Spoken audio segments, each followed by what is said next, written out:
When we're young, we take advantage of all sorts of things, especially our bodies, running, jumping, etc. But what do you do when you lose these abilities to something you didn't even know existed? Things that I saw Alyssa struggle with at first was, of course, she was in pain, but then I think it was really emotional because no one knew what was wrong. And she's on crutches, and then people are asking her what happened, but she didn't have like a exact answer to give them. So some people didn't believe her. People made fun of her. Even coaches and teachers were rude, or that made it really, really hard for her. That was a huge struggle. Being on crutches for like 2 years at school, people thought she was faking. So I think that was a huge thing that was hard for her. Besides the fact actually having to be on crutches and just the hard things that come with that, but then people not believing you or knowing what was wrong, it just adds a whole other level to that. When her knee pain started, I didn't expect it to be a big thing, so I was like, okay, you're in pain, let's go to the doctor. And when the doctor said, I don't see anything, it's not broken, it's probably just a sprain, initially I thought, okay, yeah, it's probably just a sprain, she's a cheerleader, she can wear the brace for a couple weeks, she'll be fine. But it was about every month, so for 5 months, everyone would say, okay, we'll know, come back in a month. And then we'd go see a different doctor and a different doctor every month. So on the 5th month and the 5th doctor is when we found it. Chondroblastoma is a benign bone tumor that occurs predominantly in children and young adults that are still developing their skeleton, and it occurs almost exclusively in the ends of bones. Almost always in chondroblastoma it presents with pain, and characteristically it's pain at rest or pain at night, so pain that wakes you up. Occasionally it can present with restriction of joint motion or a limp. It's usually isolated to local symptoms from the tumor itself and its inflammatory effect on the surrounding tissues. For decades we've treated chondroblastoma with something called curettage and grafting, which is an intralesional treatment where we basically make a window and try to scrape the tumor out from the inside out. After surgery, she could go back to everything pretty quickly, except she still wasn't getting her knee straight. They didn't know why. We really thought that it would be like, okay, we got the tumor out, you're good to go, but that knee would just not go straight. And I still remember so vividly how difficult it was to regain joint range of motion. Imagine going probably about 2 years without your leg going straight.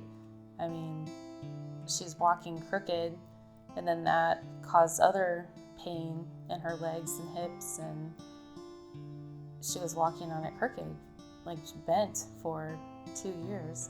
So that was a huge struggle. And we tried just everything we could think of, and then we kept questioning, why is that? Why are we struggling so much with the recovery? And eventually we said it has to be persistent tumor that's causing this pain that's not allowing a normal recovery from this. Then we ultimately find out it's because she still had a tumor in there. And unfortunately you had a local recurrence of the tumor, so it grew back in the same location.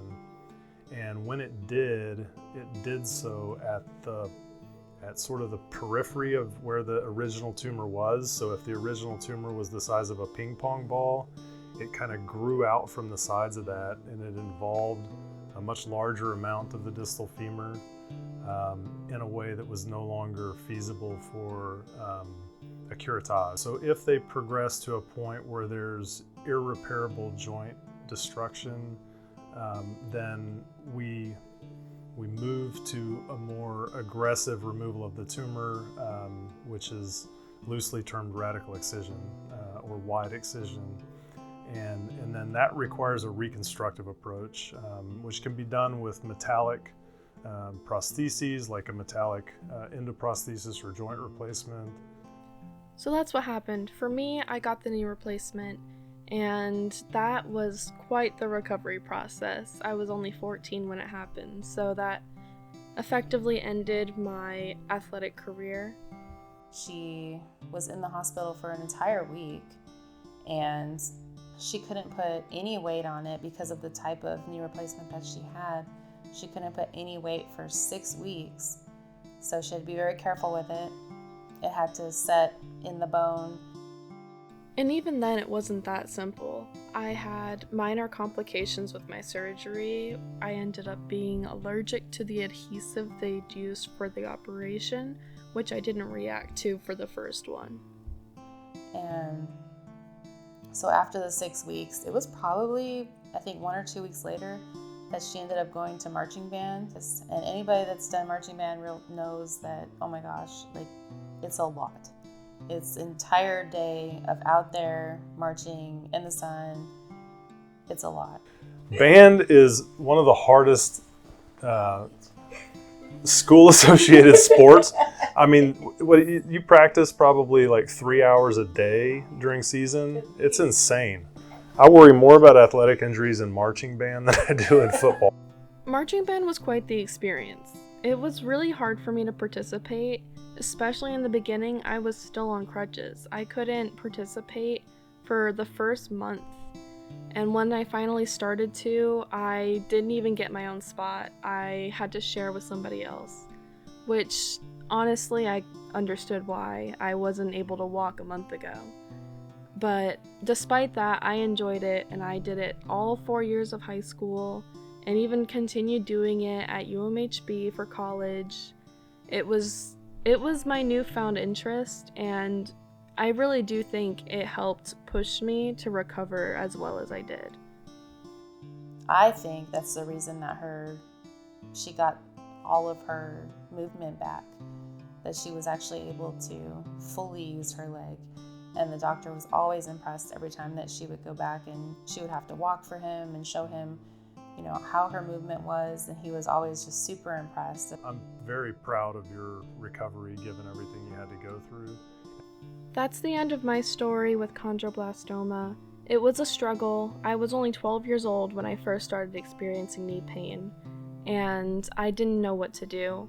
Only 2% of the population will ever experience this tumor, and it's really hard to find. I am now 21 years old, and I can do just about anything I want. Obviously, I shouldn't go and try to join cheer and gymnastics ever again because I do have a knee replacement. But honestly, it doesn't limit me as much as you would think. And I'm able to do theater, I was able to keep doing band, and those are the things I love.